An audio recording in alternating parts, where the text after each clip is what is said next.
Okay, Fox, let me check. We have some people here really quickly.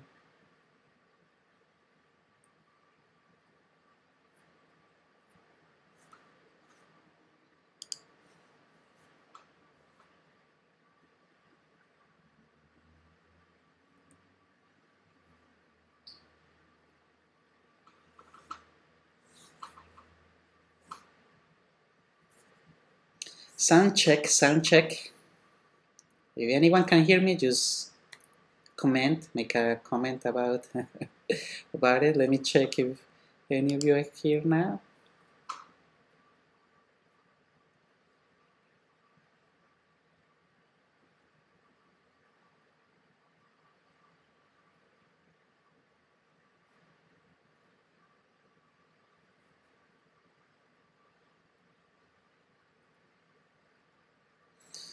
Welcome, folks. I think we have some people already here. If you can hear me, just type that you can hear me well. I can see my audio gauge is going well. So let's see if this is a short live video. I haven't done this in a couple of months now, so we're doing this at least once every 2 months. Let's try to do it once a month. Just remind me of doing this. Let's see what we have in store for today. So we need to take a look at this week's action. Now let me check if you can hear me. Let me see if anyone say anything. Okay, yeah.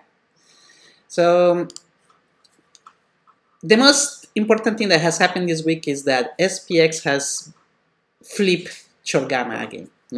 It has come below the GT level, and since it has done that, it has been dropping like a rock. Now we have an upside position for January with a butterfly, which I believe that is still a very good position.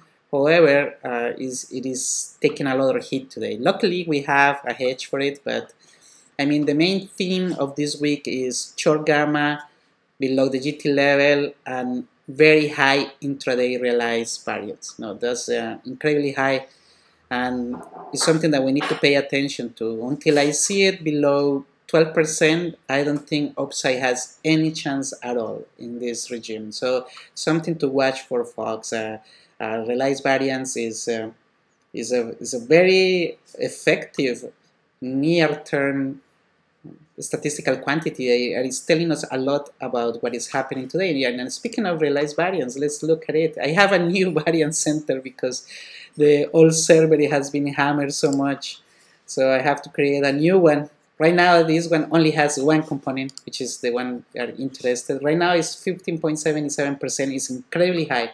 That's too high, and as you can see, it's kind of the slope is going up. So, not a good sign for upside today, folks. There's nothing else we can do. I sent an email a few seconds ago about this link in case you want to use it. This should work right away, so you can bypass the poor Chinese server that is being hammered a lot. I have a question. Let me check a question. Compare realized volatility versus realized variance. What is realized variance that tell when realized volatility is not? Okay, that's a very good question. Realized variance is a cousin, let's say a strong relative of realized volatilities. They are very, very well connected. The only difference with realized variance is that we assume the mean of the distribution is 0. That's what we are assuming, right, for realized variance. So in realized volatility, the mean is the mean of the distribution. The problem with that is that if we have, let's say if I can enter the momentum center, the volatility center. So we can see it here in SPX, and you can see the difference. If we have a strong trend can change the value of realized volatility. So in this case, they are very close. Realized volatility is 15.61 and realized variance is 15.75.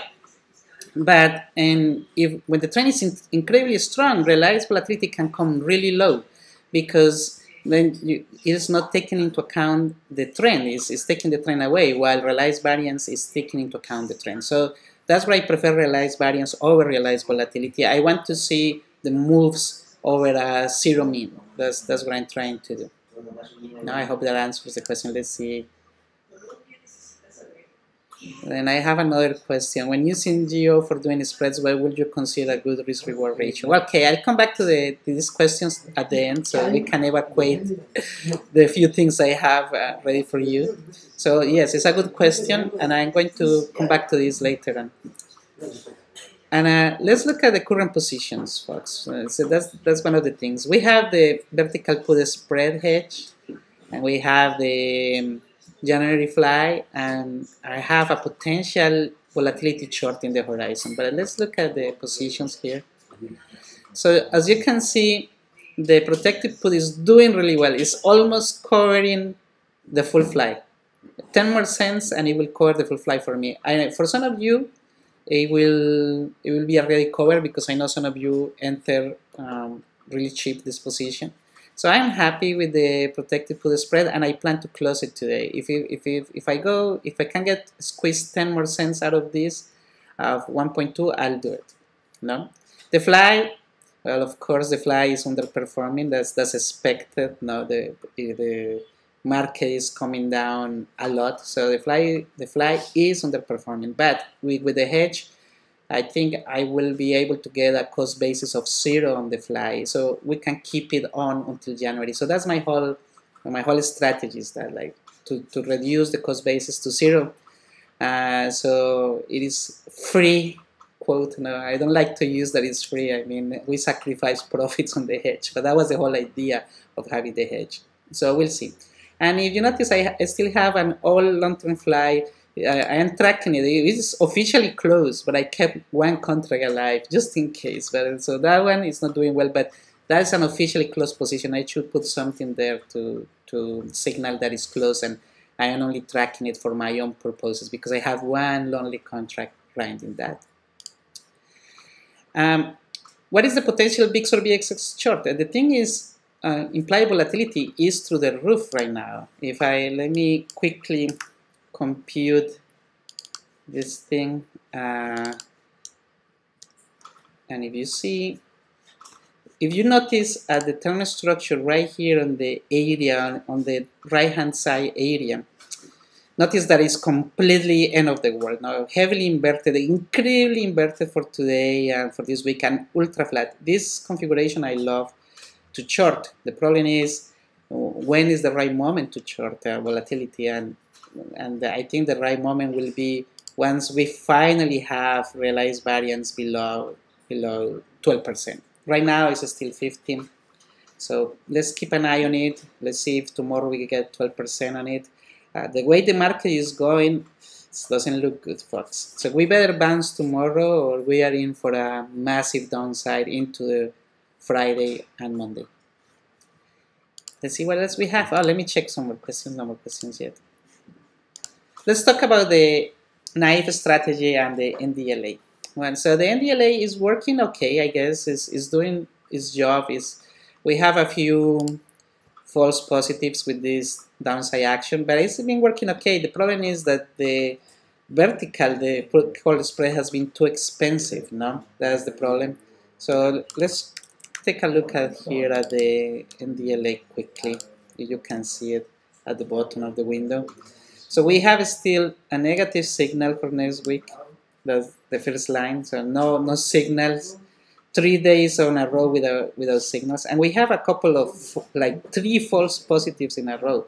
Well, this one is actually like a full false positive because it was never fulfilled. But the previous 2, well, at least the target was hit before, as you can see in the high 5 column. We got the target, but it didn't end at that. So we have like the first false positive, and it's very likely that all of this will be false too, unless we reverse really hard from the market. So I will say the NDLA is doing its job. It's still, precision is still within the parameters, but again, with intraday realized variance so high, I will not take an upside trade ever. No, until I see confirmation. And well, finally, what lies ahead? So, to me, the next natural thing in the market is to hit the GT level, not to flip long gamma again. So 2,775 is on the cards. The question is when, no? That's the big question. And again, I am very repetitive, but it will be when realized variance drops below 12%, the path to the GT level, I guess, will be clear, no? And finally, some statistical measures, gamma imbalance, ambiguity. So let's check the gamma imbalance a little bit here. Let's do a gamma imbalance to see where we are. And you know that I like to compute all these things in real time when I'm showing you. So this is the gamma imbalance that you can see here. So as you can see, we are very close to the 2,700 hedging wall, which is really big. It worries me that below that level, we don't have any major hedging wall. So like the market better hold at 2,700. Otherwise, the potential for a fall is dramatic. There is not much in terms of hedging activity. Upside, we have hedging walls in 2,750 and around the GT level. So from this picture alone on the gamma imbalance, I would say, you know, we need to be careful below 2,700. That's kind of the main conclusion here. Ambiguity. We haven't looked at ambiguity in quite some time, so let's do some ambiguity here and see what ambiguity is saying. So ambiguity is dropping. Of course, is expected. Ambiguity is dropping. You can see it's dropping, and it's not turning up. We need to see ambiguity turning up for the market to turn up too. So we need for ambiguity to find a bottom. The good thing is that 0 is the absolute bottom of ambiguity, and we are really close to 0. I mean, let's see. Right now we are at 0.057. So I don't know, not that close to 0. Still plenty of room to go down in ambiguity, but it's not confirming that the market will go up. And finally, let's see. Term structure, I showed already. GT level, I showed already. And realized volatility close to close. Let's look at that. Let's compute the realized volatility. Realized volatility close to close is very high. The market has been very active. It's that line at the bottom. It's around 21.58 for the last month. And VIX is around that value. So VIX is trading really close to the realized volatility for the past month. So I guess everyone is getting nervous now. People are expecting realized volatility to be elevated into the next 30 calendar days. So again, not a good sign here. But as I mentioned, now we are shooting for a bounce towards the GT level, but we'll see. And finally, some questions. Now, I rushed through this because I know everyone is watching the market. So let's look at the questions. The question is, when using GO for doing spreads, what would you consider a good risk-reward ratio? So in spreads, to me, good risk-reward should be around 5 times, 5 or 10. That's the perfect risk-reward for long gamma positions. But if you get something like 2, it's still okay, no? In general, what you should look in the gamma optimizer is that the risk reward is always bigger than 1.0, because that's the 1.0 is what you will get with shares. No, the risk reward with shares will be always 1.0. So options should improve your trade versus shares, so something bigger than 1.0. But to really exploit long gamma, you should have something like 2 or 3, 4, 5, like really high multiples. That's what you should see on the risk-reward area. Okay, folks. So far that's what I have. I mean, I'm a little bit rushed because I know that all of you are really keeping an eye on the market. But if you have any questions, please let me know right now here. Okay, something here. Any quick play with 2,700 please down? Okay, if that is breached down, I guess we should consult with the EWT experts to see when the next target is. I think AVI has like 2,640.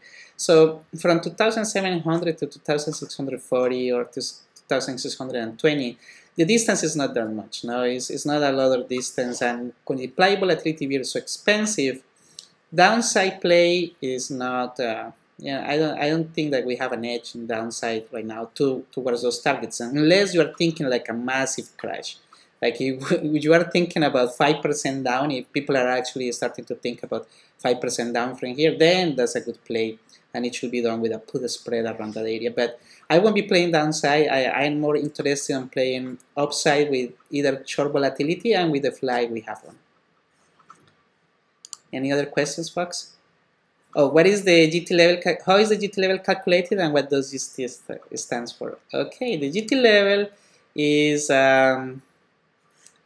called the gamma threshold. No, is the point where option dealers have a book full of options. No, they are longs on options, they are shorts on options. So there is a point where the long gamma balances the short gamma. So they are really like the total gamma exposure is 0. So that means that they don't have to hedge, basically. That's what the point is. You know, the gamma threshold is the point where they don't have to hedge.